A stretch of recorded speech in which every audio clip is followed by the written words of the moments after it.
Ladies and gentlemen, welcome back to the other side of the corner. Welcome to your latest Chelsea news. Before we get into all of the latest stuff that's dropped over the last 24 hours, massive news in regards to Liam Delap, ladies and gentlemen. Liam Delap potentially out for another 6 to 8 weeks. We're going to talk about that. People in the fan base wants Nicolas Jackson back. Let me know your thoughts, how you feel about Nicolas Jackson. We're going to get into all of that. But before we get into the news, I just want to let out my feelings. Do you know what I mean? Feeling straight from my heart, because it was a massive disappointment. Massive disappointment, obviously, against Leeds. Another huge disappointment against Bournemouth. Staying up till 4 a.m. where I was literally falling asleep on the game. Not only because I was tired, it's 4 a.m., but also the match had zero excitement about it. If anything, Bournemouth, if you're a Bournemouth fan, you're probably feeling very excited because you should have won. You had multiple opportunities to put the game away. You had our goalkeeper who had to make several key saves to keep us in the game. So, look, very, very disappointing. Me as a fan, I'm coming to terms that we've entered another season where we're not chasing for the title. I don't even know when we will ever chase for a title, because it always seems like we're in this loop where, players are still maturing, manager is still developing, squad's not good enough. We seem to be in this loop forever.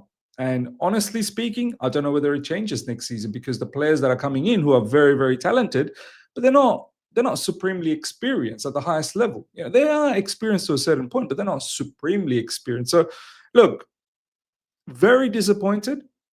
Another month of December, and we've crumbled from the get-go. Now, a lot of people are like me. No, surely after 2 games, you can't give up. It's not 2 games. Please. This is why I get annoyed with, certain parts of the fan base. Because, and I've said this before, I'm sorry to say it again, it seems like we have too many casual fans. Fans that only see what's in front of them for the time being. They don't really think about it. They think, it's just the 2 games, Leeds and Bournemouth. No, it's your Brentford, it's your Brightons, it's your, Sunderland, it's your Man United. Don't just say that it's just the 2 games. This isn't what has capitulated our season. We've done the damage previously. Now, the thing was, we've had a fantastic week post the international break, and we thought that we were going to kick on and get that victory against Leeds, get that victory against Bournemouth, and really show that this season can be something. But instead, we've let it blow up in front of our face, blow up in front of millions of fans out there. And people think that we can recover. We really can recover. Maybe we can, but it's going to be a dogfight now. It's going to be a dogfight for top 4. Everton are already, not Everton. Who's in front of us? Crystal Palace are now in front of us. We've got Everton, who are just a point behind us. We've got Everton next. You think that's going to be easy? It's been a huge miss not having Moises Caicedo around, but I just didn't think that, even without Moises Caicedo, that we would crumble the way we have. I just thought that, the way Reece James has played against Arsenal, the way Enzo Maresca has been doing well to set us up. I mean, we don't have to look too far. And I need to do a video on this on the second channel. Actually, quite a lot of videos in the second channel. If you haven't subscribed, make sure you subscribe. Mo Salah, that's a huge news that's going on. But you look at someone like Unai Emery, for instance. You think he's given all the resources to do whatever he wants to do. But look at the way he set up against Arsenal. Consistently penetrating that midfield. And I get it, that midfield is a very good midfield with Camara, with Onana, with Tielemans. I understand that with McGinn. But it all comes down to how you set up. It all comes down to what you want to do. Against Leeds, no energy, no intensity, no desire to win any duels. And against Bournemouth, once again, we're just second best to everything. And it just baffles me how this team go and batter Barcelona the way we have, and then also match the energy and intensity, and in fact even exceed Arsenal's one in the game against Arsenal.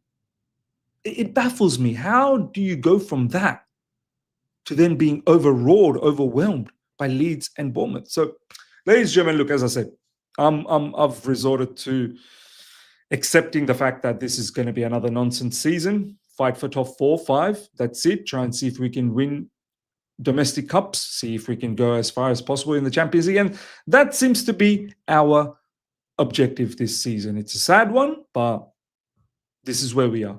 Whether it changes in the future or not, I have no idea. Ladies and gentlemen, let me know your thoughts, what you think about the current situation of Chelsea Football Club. Next up, which is the main news. Liam Delap said to, I don't know why I keep thinking Liam Dawson. Why am I thinking Liam Dawson? Liam Delap said to be out for 6 to 8 weeks, coming from Alex Crook. This player just recently came back. Now he's going to be out for another 6 to 8 weeks, which means the entirety of the December period gone, most likely the entirety of the January period gone as well. And then, slowly he'll try and come back in February. So for me, for Liam Delap, this season seems like a bit of a write-off. It really does. And the worst part about it is that the bits and pieces that he's been playing, it hasn't been good. I still believe in him. I know a large portion of the fan base don't believe in him and think he's a flop and think that we have downgraded massively from what we used to have with Nicolas Jackson. Me personally, I don't think so. I think this guy is extremely talented player. From what I saw last season, I'm not going to forget, have a look at the catalogue of goals he scored for Ipswich last season. And don't tell me, Miz, it's Ipswich. That means nothing. If anything, Ipswich were coming up against teams that were very, very strong.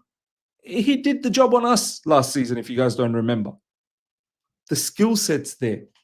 It's a matter of adapting. I still think Liam Delap is going to be a huge factor for English football and for Chelsea Football Club. But the worrying part is that it hasn't clicked as yet. Early days, it hasn't clicked, and he's picked up injuries. Hamstring injury, last one, which put him away for a long time, and now the shoulder dislocation is going to put him away for a couple of months as well. But I honestly feel the criticism that's coming his way, and I get it, the performances haven't been good, but the criticism, I feel like you're not really understanding what this player can truly bring once he's fully adapted. And it's not that it's him that's getting affected right now. There are multiple players that are not performing at the highest level. Enzo Maresca and Liam Delap's injury, unfortunately, he'll be out again. We don't know how long, but his shoulder looks quite bad. He has been unlucky. He has been out 2 months already and needs to be out again, which is extremely, extremely unfortunate event for him. Now, off the back of this, people are calling for Nicolas Jackson to come back. We're going to talk about the whole Nicolas Jackson situation, but let's first look at the news as to where Nicolas Jackson's situation is right now. Nicolas Jackson's obligation deal conditions will no longer be possible due to his current minutes alongside AFCON. In any case, Jackson and Chelsea is over. It's coming from Fabrizio Romano. Jackson and Chelsea is over. So when you ask for Jackson to come back or Chelsea need to call him back, please understand this. This is coming from multiple sources. Fabrizio Romano is one of the biggest ones. Jackson and Chelsea is over. Let me repeat that again. Jackson and Chelsea is over. This is not an option. It may be hypothetically in our heads, but in reality, both the parties, they want to part ways. And we're going to get to why that's the case. I'm going to give my piece based on what I've seen, right? Chelsea signed Amiga from Strasbourg, so Jackson is not in their plans. Well, there you go. That's another reason why. Now, let's talk about this situation. First of all, Nicolas Jackson. I've always rated him. I thought when he was our player, there's a certain skill set that Nicolas Jackson has, which can be highly, beneficial to Chelsea Football Club. However, I'm not going to deter away from the fact that Nicolas Jackson had major flaws. If you're sitting there and you're ignoring his flaws and only highlighting his benefits, you're being disingenuous. You really are.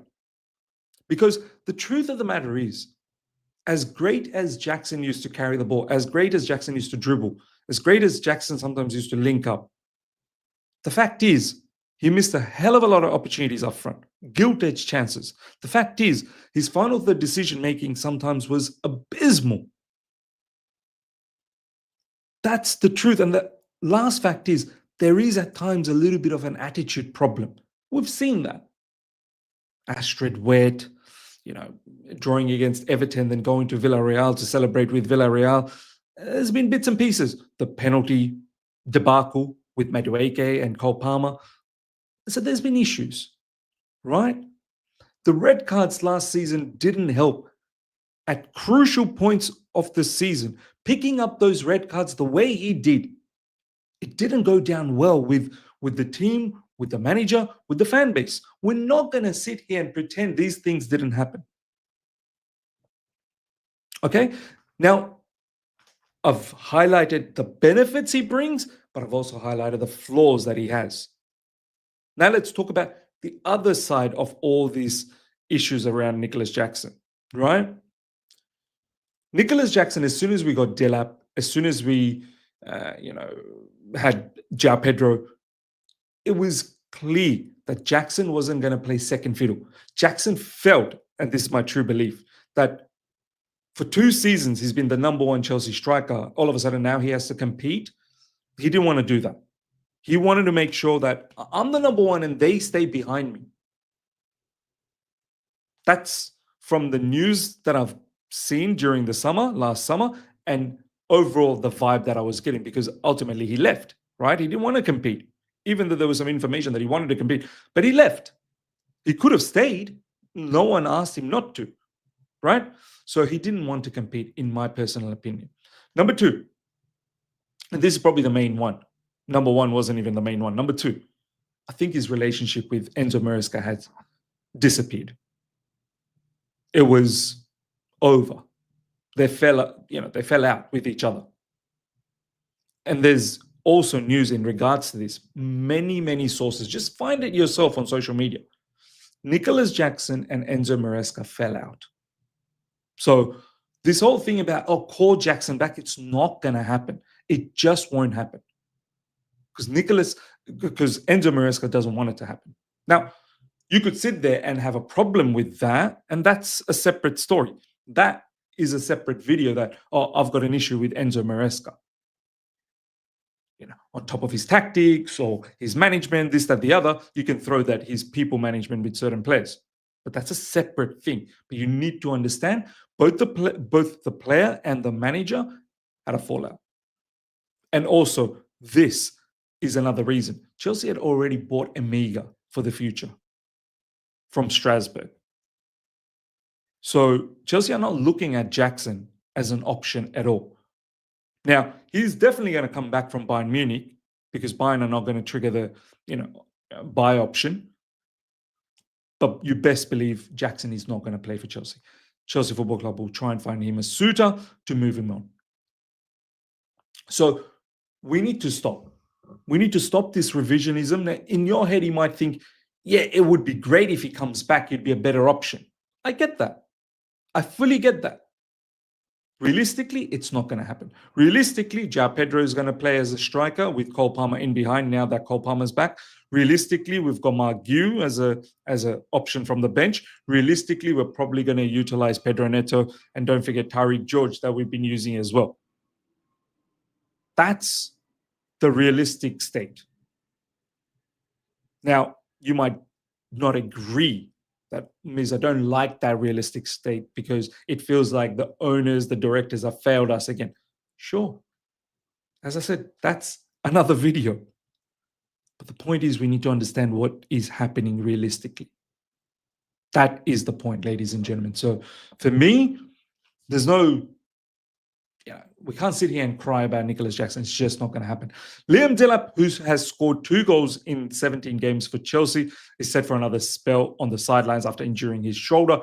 It is unclear whether or not Emmanuel Amiga's arrival would be allowed to be pushed forward or not. So let's see what happens in January, if we can actually bring Amiga back.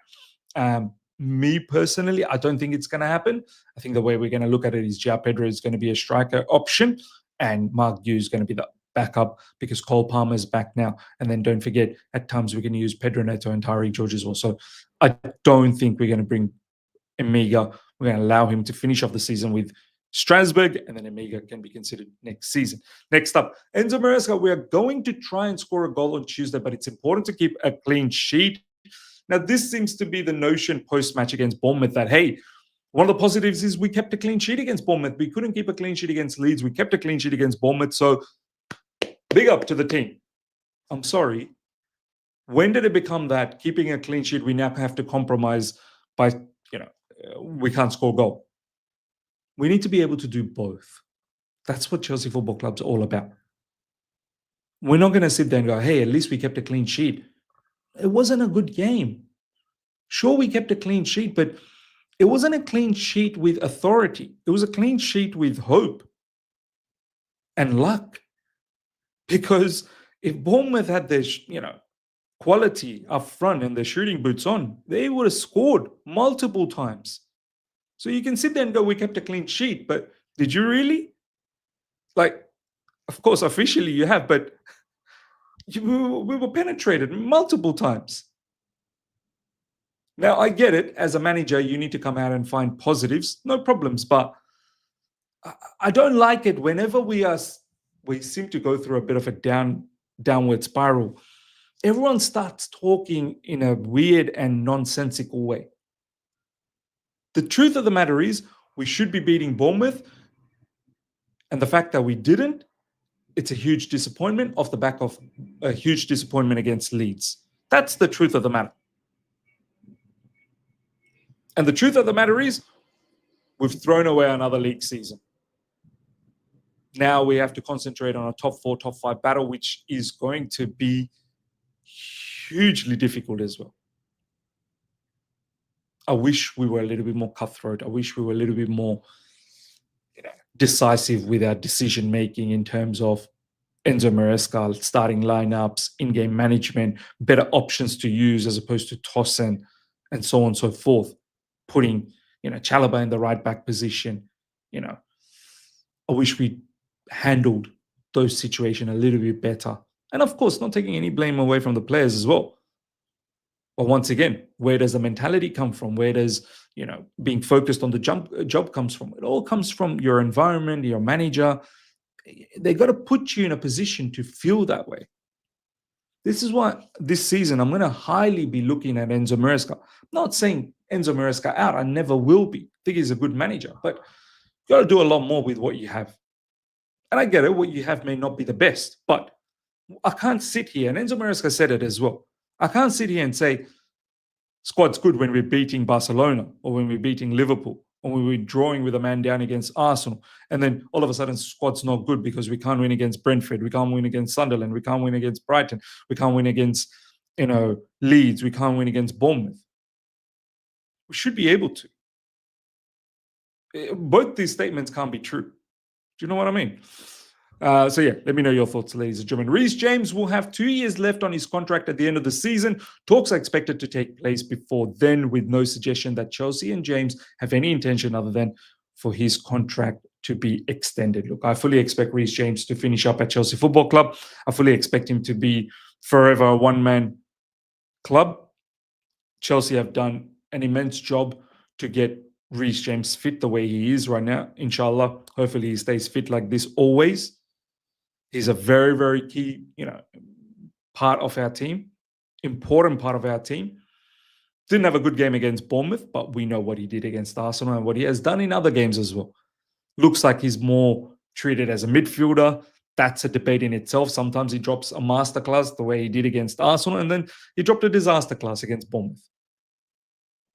What is he down the track? A midfielder? A fullback? I don't know. We'll figure out as it plays out a lot more. But the bottom line is he's got to stay at Chelsea Football Club. We can't imagine letting him go. He's a veteran now at the football club. Still young, but he's a veteran. We need this captain to stay and then finish up his career at Chelsea Football Club. And Chelsea's been patient with Reece James all throughout his injury process, all the different injuries that he's picked up in multiple seasons. And I hope that Reece James now finds the heart down the track to sign their contract extension, and hopefully there's no issues with this negotiation at all. So yeah, ladies and gentlemen, let me know your thoughts about everything we spoke about. Smash up the like button if you're here for the first time. Subscribe. Hit the bell notification to stay in touch with all my content. Till next time, take care. See ya.